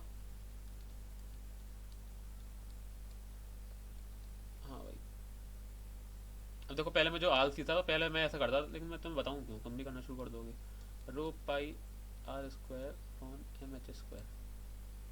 ठीक है, तो मैं भाई डायरेक्ट इंटीग्रेट करूँ या फिर पहले कांस्टेंट को बाहर लूँ, फिर इंटीग्रल तोड़ूँ तीनों में, ये सब चीज़ें करूँ? जल्दी बताओ। पूरा पूरा करूँ, बहुत बढ़िया, यानी कि 5 स्टेप एक्स्ट्रा। चलो एक स्टेप काट देता हूँ, तुम बता देना समझ में आया कि नहीं। एच स्क्वायर वाई 0 से h डी वाई प्लस 0 से h। अब देखो मैंने शुभ क्या किया है, क्या कहते हैं, इंटीग्रल भी तोड़ दिया एक ही स्टेप में, और हर इंटीग्रल में जो कांस्टेंट था वो बाहर ले गया। अब ये बता दो समझ में आएगा नहीं? आ गया। तो सही है, ब्रैकेट लगाना ना भूलें, बार बार कह रहा हूँ, गलती हो जाएगी। और इस तरह के क्वेश्चन ऐसे होते हैं कि गलती अगर अब एक बार हो गई तो अब निकालने के लिए कोई एक्सपीरियंस बनना चाहिए तुम्हें कि कहाँ हो गई इतनी सारी कैलकुलेशन में। मैं आशा करता हूँ कि मेरी भी नहीं हो रही है। सॉल्व करो उसको, तो कुछ बचा ही नहीं है। तो y का क्या होगा, वाई स्क्वायर बाई 2 और h स्क्वायर 0 से h प्लस y की पावर 4/4 0 से h minus 2h y cube by 3 0 से h और ब्रैकेट एक और बंद। देखो मैं सही बताऊं, ये मैं क्वेश्चन कराने नहीं वाला था, इसे मैं देता हूँ होमवर्क में देने वाला था, लेकिन आज centre of motion of centre of मास कराने का वो था मेरा दिल, लेकिन फिर वो रह गया। ये नया टॉपिक तो मैं कंफ्यूज कर देगा, ऐसे प्रैक्टिस हो जाएगी तुम्हारी। अब सुनो, यहाँ पर क्या आएगा, अपर लिमिट फिर माइनस लोअर लिमिट, तो यहाँ आएगा h square upon 2 minus 0 square upon 2 जो कि 0 हो जाएगा, जो मैंने लिखा नहीं, h की पावर 4/4 माइनस 0 की पावर 4/4, फिर से नहीं लिखा मैंने, आलसी आदमी हूँ मैं। फिर आएगा y, फिर आएगा h क्यूब अपॉन 3/0 क्यूब। भैया मैं इतने स्टेप्स नहीं खोल रही हूँ, मैं कर दूँ डायरेक्ट से। देखो मेरा तो मजबूरी है, मुझे सबके हिसाब से पढ़ाना है। हाँ वो शुभ के लिए करा रही हूँ मैं अपनी तरफ अब से। पता डिपेंड करता है आपने कितने स्टेप छोड़े, कहाँ से कहाँ चलेंगी तुम, ये बताओ पहले तो। कहाँ से कहाँ नहीं गई, मैंने वो छोड़ दिया, मतलब डायरेक्ट इंटीग्रेशन किया है ना, तो मैंने मल्टीप्लाई करके लिख दिया है, हाँ मतलब भैया मैंने भी ऐसे किया है, हमें तो स्टेप छोड़ने की आदत है। ये H square into H square मैंने डायरेक्ट लिख दिया है। हाँ तो अच्छी बात है, ठीक है। तो अब तो मैं बस देखो सारी चीज़ें एच में है, तो कर दो सोल्व। तो ये हो गया h की पावर 4। अच्छा ऐसा करो, मैं ऐसा करता हूँ, अभी से ही एच स्क्वायर बाहर ले लो कॉमन, ठीक है, मैं अभी से कॉमन ले लेता हूँ, बेकार में इंटू क्यों करूँ फिर से। तो ये हो गया h square upon 2 plus h square upon 4, और यहाँ के बचेगा माइनस 2/3 h स्क्वायर, ठीक है। मैंने कॉमन क्यों लिया बाहर, जिससे कि कट जाए।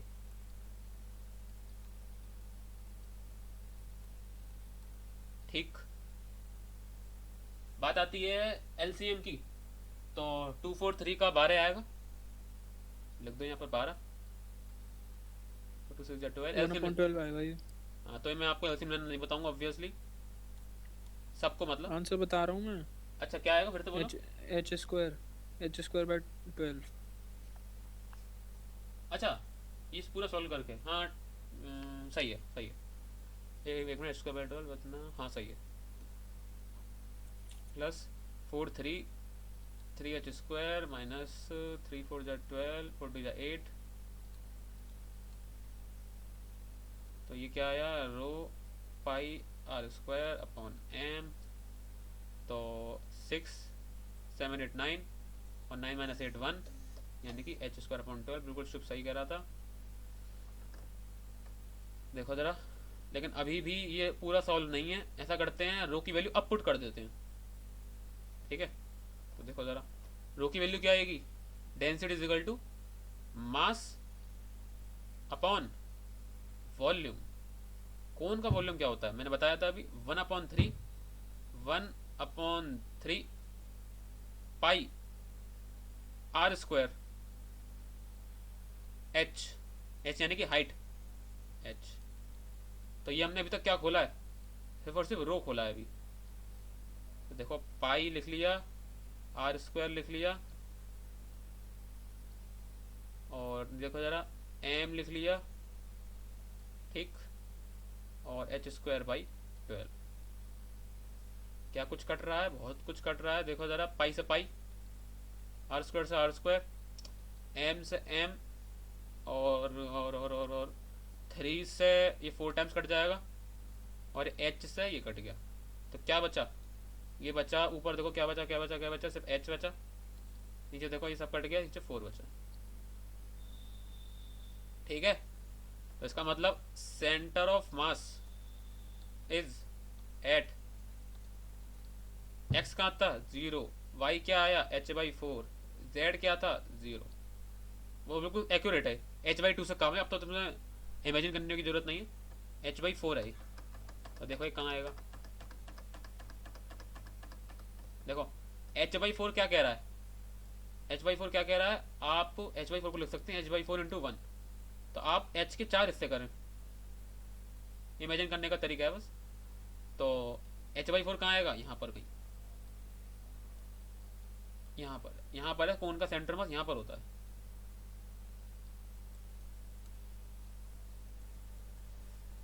ओके भैया h/4 तो किया था, फिर यहीं पर कैसे, वो नहीं समझ आया। अरे भाई अरे यहाँ पर 0 है नीचे। हम्म अच्छा देखो कोऑर्डिनेट क्या थे, 0,h/4,0। ठीक है, तो वो पहले सेंटर मास पे अगर आपको जाना है तो क्या कह रहा है कि भाई x में तो 0 चलो, ठीक है, जाना ही नहीं है यानी कि। फिर क्या कह रहा है h/4 ऊपर जाओ, तो वो क्या कह रहा है यहाँ से पहुंच गए, ठीक है, फिर कहाँ जाना है, फिर z में 0 जाओ, मतलब कि हम पहुंच चुके हैं, यही पर है सेंटर ऑफ मास। नहीं, जैसे हम यहीं से देख रहे हैं ना, तो हमने केवल 4 हिस्से किया, 4 हिस्से में कौन से पे रखो, मैं उसके लिए पूछी थी, बट वैसे अगर वैल्यू गिवन होंगी तो फिर यही आएगा। देखो इमेजिन करने का तरीका है कि लगभग ये जो शेप हमारे पास सामने है, अब देखो हम्म तुम्हारे पास अगर सिर्फ h दे दी जाए तो तुम कहाँ पर क्या कहते हैं पॉइंट लगाओगे, कहाँ पर h/4, तो ये तरीका है h/4, h के 4 हिस्से करने हैं, डिवाइड मतलब हिस्से करना होता है ना, तो मैंने 4 हिस्से कर दिए इस तरीके से, और उसमें से सिर्फ एक पार्ट पकड़ना है आपको। देखो मान लो अगर होता 3h/4, तो वो क्या कह रहा है h के 4 हिस्से कर दें और 3 पकड़ लें उसमें से, छोटे छोटे हिस्सों में से, तो मतलब कि वो यहाँ पर आएगा, यहाँ पर कहीं इस साइड, यहाँ पर, लेकिन वो आ नहीं सकता। ठीक है, ये हो गया। और ये सारे यूनिफॉर्म थे, बता दूं तुम्हें, नॉन यूनिफॉर्म नहीं थे। नॉन यूनिफॉर्म में तो कुछ कहानी कहीं और ही भागेगी कि कहीं मास ज्यादा कहीं कम है, तो पता नहीं कहाँ आएगा सेंटर ऑफ मास।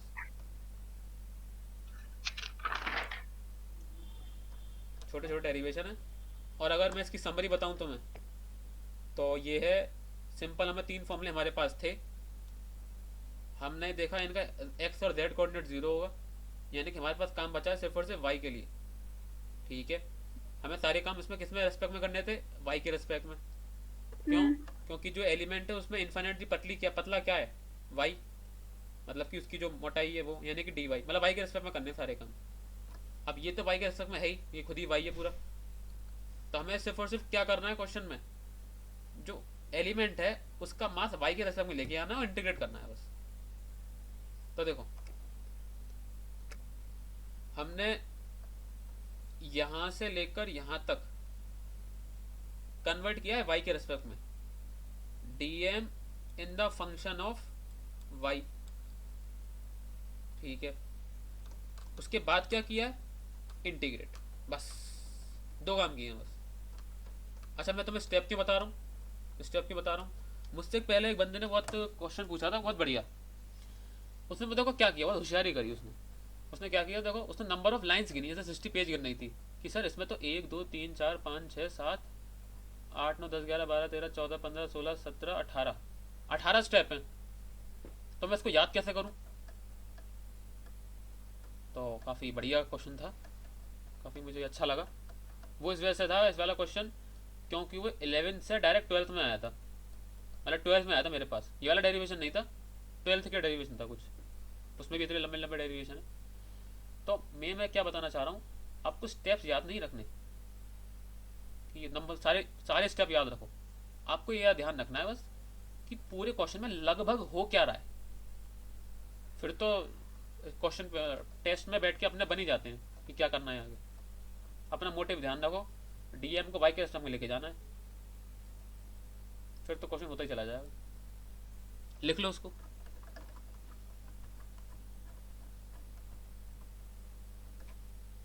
ये तो लिख लिया था भैया, साथ के साथ ही कर देते।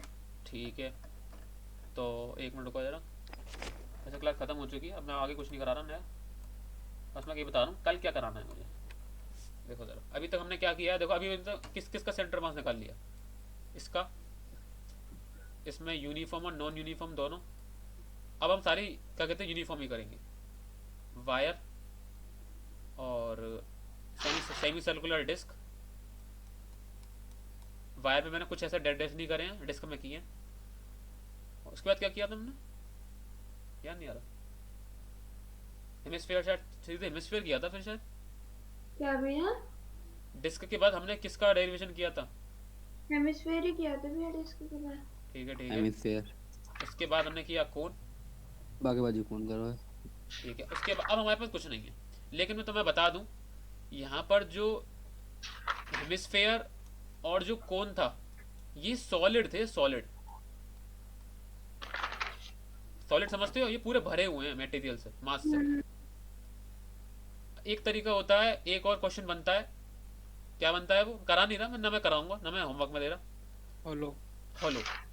हॉलो क्या कहते हैं अपना हेमिस्फेयर, और हॉलो कोन, मतलब सिर्फ और सिर्फ सरफेस पे मास होगा उनकी। ठीक है, तो ये क्वेश्चन बन जाता है शेप्स का। और भी क्वेश्चन बनता है, बस इतना ही बनते हैं। अंतर होगा इन दोनों में? हाँ होगा, क्यों नहीं होगा। डेरिवेशन में थोड़ी दिक्कत आएगी, इतनी भी नहीं आएगी देखा जाए तो। ठीक है, लगभग सेम ही होंगे। सॉलिड हेमिस्फीयर का लगभग हॉलो हेमिस्फीयर से वो करेगा मैच, क्योंकि एलिमेंट सेम होंगे ना। हाँ बोलो। होलोस्फीयर में क्या लेंगे फिर वॉल्यूम की जगह पे? समझा नहीं। Total surface area. किस चीज में, कहाँ की बात चल रही है? हेमिस्फीयर में अगर हम हॉलो की बात कर रहे हैं। कोन में। अच्छा कोन में, चलो कोन में तो एलिमेंट की बात कर रहे हो या क्या, किसकी बात कर रहे हो? जो एलिमेंट होगा वो सेमी सर्कुलर वो आएगा वायर,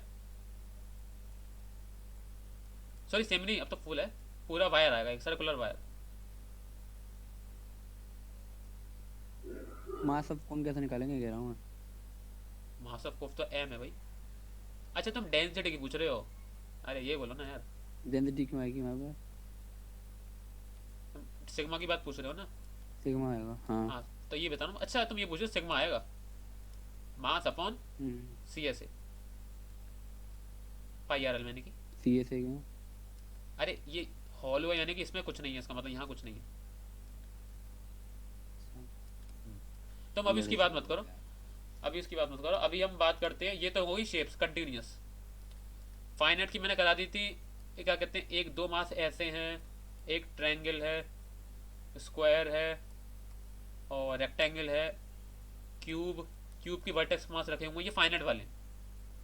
और क्या कराए थे, इतने ही थे मास। ठीक है, अब देखो जरा, अब हम क्या करने वाले हैं।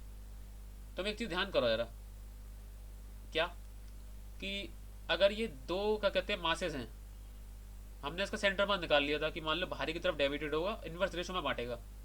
ठीक है, अभी तक जो मासेस थे ये वाले और ये वाले, ये मूव नहीं कर रहे थे, सारे स्टैटिक केसेस थे। पॉइंट समझ में आ रहा है? जितने भी मासेस थे, स्क्वायर वाला, क्यूब वाला, ट्रायंगल वाला, वो सारे के सारे रुके हुए थे, सब सारे स्टैटिक मासेस थे। लेकिन अभी अगर मान लो इन सब मासेस पे फोर्सेस लगना शुरू हो जाएं, अरे यार एक मिनट, हाँ, इन सब मासेस से फोर्स लगना शुरू हो जाए कि मान लो इस मास पे ऐसा फोर्स लग रहा है, इस मास पे ऐसा फोर्स लग रहा है मान लो, और ये दोनों मास एक दूसरे को खींचेंगे ग्रेविटी की वजह से, तो अब तुम्हारा मोटिव क्या है? इसका जो सेंटर ऑफ मास है ये कैसे मूव करेगा, अब हम ये पढ़ेंगे। टॉपिक समझ में आ गया? अभी तो जितने मासेस थे वो सारे स्टैटिक थे, रुके हुए थे, तो सेंटर मास भी ऑब्वियसली रुका हुआ था। अब क्या होगा, इन सभी मासेस पे फोर्सेस लगेंगे, एक फोर्स यहाँ से, एक फोर्स वहां से, और एक दूसरे का भी इंटरनल फोर्स है। तुम्हें दिख रहा होगा क्या कि अगर ये दो मासेस हैं ये वाले, एक मिनट, और मैं इन पे इनको सिस्टम मान लूँ दो मासेस को, तो ये जो दो फोर्सेस होंगे वो तो होंगे इंटरनल, सिस्टम के अंदर के, इनका ओरिजिन सिस्टम के अंदर का ही है। लेकिन अगर मान लो इस तरीके से कोई फोर्स लग रहा है, मान लो यहाँ पर एक मास है, या फिर कोई इनको टच कर रहा है इस तरीके से, ऐसे किसी ने ऐसा फोर्स लगा दिया और ऐसा फोर्स लगा दिया, या मान लो एक और फोर्स मान लो इस तरीके से, तो ये सारे फोर्सेस क्या हो गए, ये वाला और ये वाला, ये हो गए एक्सटर्नल फोर्सेस, और ये क्या हो गए, ये हो गए इंटरनल फोर्सेस। तो मैं अगर आपको समरी में बताऊं क्या करने वाले हैं, हम ये पढ़ेंगे, देखो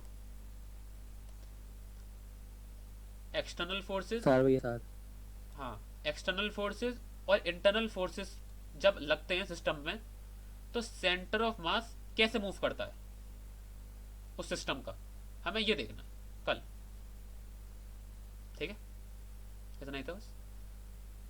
तो बहुत ही ज़्यादा आसान होगा ये सब पढ़ना अगर आपको पिछले का रिवाइज है, पिछला सब कुछ। और कठिन होगा अगर आपको कुछ याद नहीं है, सारी चीज़ें थोड़ी थोड़ी याद, और कुछ का ज़्यादा ही कठिन हो जाएगा अगर याद नहीं हो तो कंफ्यूज ही होते रह जाओगे तुम। ऐसा आसान टॉपिक है, हो जाएगा। ये रिवाइज क्या क्या करना है इसके लिए? रिवाइज तुम कर लेना। एक तो क्या कहते हैं ये सारे फॉर्मूले की सेंटर ऑफ मास की पोजीशन होती है r c o m is equal to क्या होता है sigma m i r i upon sigma m i. हाँ, ये काम कैसे करता है मैं देखो मैं सही बताऊं, ये आर क्या है, क्या ये सेंटर ऑफ मास की पोजीशन ही तो है ये, हम्म, ठीक है। और क्या क्या तुम्हें नहीं लगता इसको अगर मैं डिफरेंशिएट करूंगा टाइम के रिस्पेक्ट में तो मेरे पास वी आ जाएगा, centre of mass, centre mass की वेलोसिटी, हम्म, और वेलोसिटी को डिफरेंशिएट करूंगा तो सेंटर मास का एक्सेलरेशन आ जाएगा। बस इतना ही करना है कल में। तो ये सेंटर ऑफ मास का वेलोसिटी एक्सेलरेशन थोड़ी आ सकता है, वो तो लोकेशन ही पे। भैया मेरे कुछ पढ़ने नहीं पड़ रहा अब मुझे ये बताओ, क्लास में कुछ नहीं। सुनो सुनो, ये जो फॉर्मूला है वो क्या निकालता है, सेंटर ऑफ मास की पोजीशन निकालता है ना, हम्म, ठीक है। पोजीशन को टाइम के रिस्पेक्ट में डिफरेंशिएट करके क्या होता है वेलोसिटी। वेलोसिटी। ये पोजीशन किसकी थी, सुनो सुनो, ये पोजीशन किसकी थी सेंटर ऑफ मास की। मास तो जब आप इसको डिफरेंशिएट करेंगे टाइम के रिस्पेक्ट तो वेलोसिटी किसकी आएगी सेंटर ऑफ मास की। सेंटर ऑफ मास की। अब वो कैसे करेंगे वो मैं कल बता दूंगा। वो तो ठीक है, पर ये बताओ सेंटर ऑफ मास तो एक पोजीशन है, तो उसका वेलोसिटी एक्सेलरेशन थोड़ी हो सकता है, वो मोशन में थोड़ी है। क्यों भाई, अरे तुम मुझे बताओ ये बड़ा मास है छोटा बॉडी मास तो है। मूवी कर रही है ना। अरे सुनो सुनो, ये दोनों मास मान डिस्कस लो, हो रही है। ये दोनों मास मान लो ऊपर जा रहे हैं, तो तुम्हें नहीं लगता कि सेंटर ऑफ मास भी ऊपर आएगा। जैसे मान लो यहाँ पर एक हाँ, इस केस में तो आएगा। तो अरे ऊपर नीचे जा रही है तो अब वही तो कह रहा हूँ मैं, क्या होने से क्या होगा सेंटर ऑफ मास के साथ, मुझे ये बताना है तुम्हें।